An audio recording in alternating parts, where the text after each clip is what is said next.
cuarto capítulo de Audiencia Preliminar Podcast. Les recuerdo que estamos en todas las plataformas de podcast, estamos en YouTube para formato video y en las más importantes plataformas, entre ellas Spotify, Apple Podcast y Google Podcast. Hoy tenemos dos temas bien importantes en los cuales queremos hacer un zoom, queremos hacer una mirada, queremos hacer referencia para poder hablar un poco, analizar un tanto la situación que envuelve estas dos temáticas.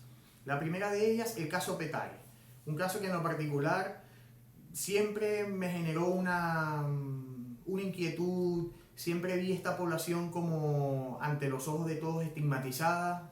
Viví un tiempo en Caracas y al llegar siempre, digamos, de repente lo primero que ves es como este tema de los cerros y eso de entrada genera como un cierto choque y genera que sea una población que ha vivido siempre vista como apartada, como muy distinta a lo demás o como una especie de espacio ingobernable. En eso hay un tanto de razón, en tanto y en cuanto que el Estado venezolano progresivamente ha perdido presencia, ha perdido control, ha perdido entrada de sus instituciones a estos espacios. Recientemente quedó de manifiesto esta pugna que existe entre estos dos sujetos, entre estas dos personas que están o se encuentran al borde de la norma, el gusano, que quería dominar un territorio denominado José Félix Rivas, y el Wilexis. Estas dos personas emulan lo que significa para el sistema penitenciario un pranato. Este sería un pranato, pero en un espacio, digamos, en una población, en un lugar, en un barrio, en un lugar, digamos, habitado, no confinado como centro penitenciario. Sé que Petare es mucho más que esto. De hecho, hay varias tesis que han realizado en la UCAP, en otras instituciones, que hablan de esa valía de la gente, de que sobre todo lo que más nos va a lograr salvar como sociedad es lo que como venezolanos representa para nosotros la creatividad, la inventiva, nuestra autoestima que pueda ser levantada y recuperada en algún momento. Pero ahora esto es una realidad. Dos sujetos controlan o quieren controlar a través de la violencia un sector donde viven actualmente más de 412.000 personas, según el último censo en Venezuela, más o menos casi la misma cantidad de gente que vive en Miami, por ejemplo, cuya población es de 417.000 personas, según los últimos censos también de la zona. Entonces, tú ves, ¿no?, cómo este tema, digamos, de que sea un espacio hacinado, porque tiene solamente una densidad, tiene un espacio físico de 40 kilómetros cuadrados, hace muy difícil la vida.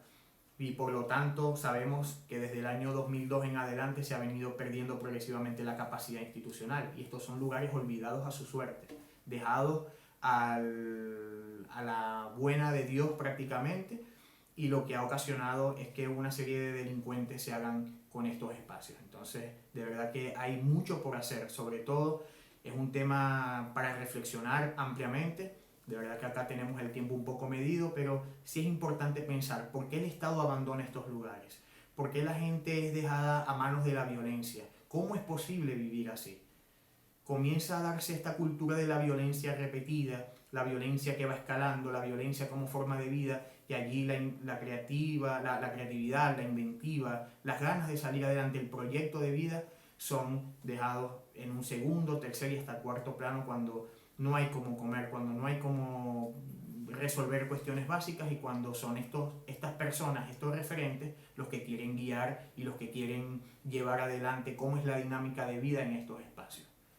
Espero en Dios, espero en los próximos líderes que tienen que venir necesariamente para Venezuela, que estas sean cosas y situaciones y eventos que más nunca se repitan. No podemos dejar a nuestro pueblo en manos de pranes, de delincuentes que no tienen una lógica que no es más allá la violencia, la extorsión, el asesinato, el sicariato. Bastante complicado que casi 500.000 de personas estén viviendo en una situación como la que estamos describiendo. El segundo tema, y está relacionado, es la vulnerabilidad, la indefensión del funcionariado público que hace vida, en este caso, en el caso venezolano, en otros distintos países, pero en sistemas tan vulnerables como los sistemas de seguridad, como los centros penitenciarios. Terminan los funcionarios estando prácticamente arrodillados a la misma situación.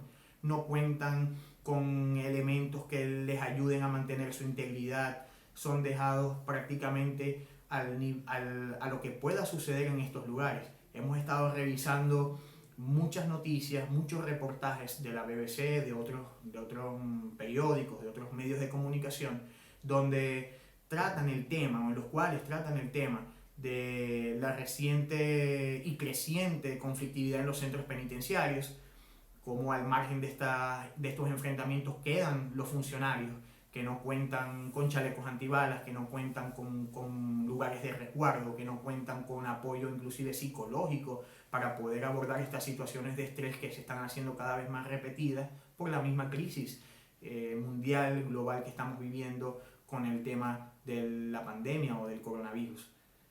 Los funcionarios además están expuestos porque muchas veces son mal pagados, muchas veces los esquemas salariales para estas instituciones como cuerpos de policía, centros penitenciarios, lugares donde se tienen a personas con algunas patologías psiquiátricas, otros espacios, lugares de cuidado para niños o para jóvenes que están al margen del núcleo familiar. Muchas veces son los funcionarios peor pagados, peor tratados, con peores condiciones contractuales, que no tienen esa protección, ese espaldarazo de las instituciones, de su Estado. Allí una reflexión muy importante, muy apremiante para que situaciones como esta sean abordadas, porque son funcionarios que están, como es un término que hemos estado escuchando mucho en este contexto, están en la primera línea, están lidiando con la crisis, están día a día frente a lo que pudiéramos considerar olvidados, porque muchas veces en estos lugares son depositadas allí las personas. No hay proyecto, no hay acompañamiento, no está la pregunta de cómo puedo hacer que este ser humano pueda y vuelva a formar parte de estos espacios. ¿Cómo puedo hacer para que este ser humano sea bien atendido, sea reincorporado, sea aceptado, vuelva a ser parte de esa noción del nosotros colectivo que va hacia un proyecto siempre de superación? Entonces allí quedan preguntas, quedan cuestionamientos. Te invito a que puedas dejar tus comentarios, a que propongas temas, a que entre todos podamos responder estas preguntas y hacer planteamientos que puedan llegar hasta inclusive las instancias de toma de decisiones.